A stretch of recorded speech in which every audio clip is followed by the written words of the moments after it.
Sa number 4 na narisari kag madamo nga pamaagi sa pag-away kontra dengue ang ginadusok karon. Ini ang nagalakip sang dengue vaccine. Ang Pilipinas sa may pinakamadamo nga kaso sang dengue sa mga pungsod sa Southeast Asia as of November 2024. Yaring report. 7 ang probable dengue deaths kag 1,040 ang dengue cases sa Bacolod City sa datos humalin January 1, 2025 tubtob January 3, 2026. Kuni paanggid sa datos ang 2024, 60.4% ini nga mas manubo. Wala unta ng City Health Office sa ilang nga kampanya kontra dengue. Suno kay Dr. Grace Tan, ang Environmental Sanitation Division Head ng CHO, dako ang papel mismo sang komunidad para mangin madinilag-on ang away kontra dengue. Climate change affects any disease coming in. But of course, yun nga, yung knowledge, attitude, and practice ng mga tao is the bottom line na can make or break the development of a disease.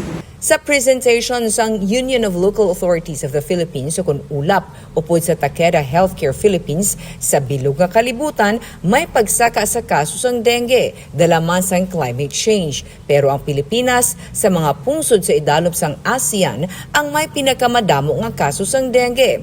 340,860 as of November 2024. Sang 2025 gani suno sa ila, pila ka mga syudad kag probinsya sa Pilipinas ang nagdeklara sang state of calamity bangod sa nakit-an nga pagtimbuok sang kaso sang dengue. Ginsiling ni Dr. Alexis Milan, fellow sang Philippine Pediatric Society nga mismo ang World Health Organization ang nagaduso sang multi-pronged o kung nanarisari nga pamaagi para mapamatukan ang dengue. Nalakip na diri ang dengue vaccine.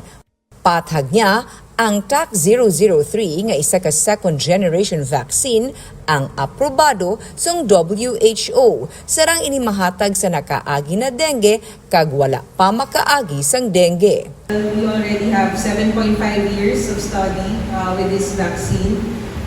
They saw na, correct po, no, it will decrease the hospitalization. So meaning, it will decrease the chances of us having severe dengue. At the same time, it also showed dun sa study that it can also,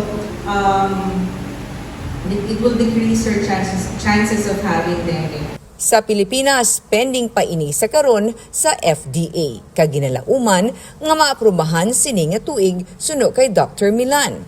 Rason nga nagatutok sila sa kampanya para lubos nga mahangpan ang sara nga mahatag sang amo nga dengue vaccine.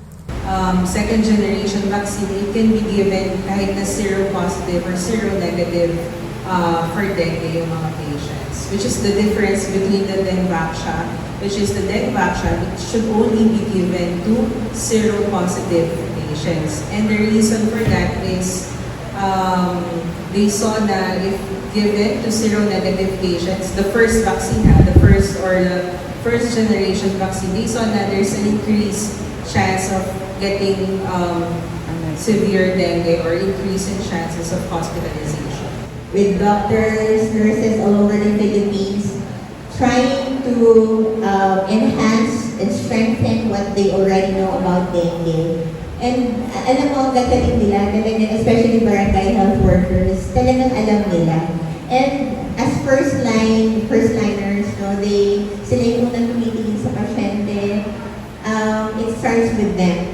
Masobra na suno sa ila sa 40 ka mga pungsod ang nagagamit sang amo nga dengue vaccine. Kag 20 milyones na kapumuluyo ang nadapatan sini.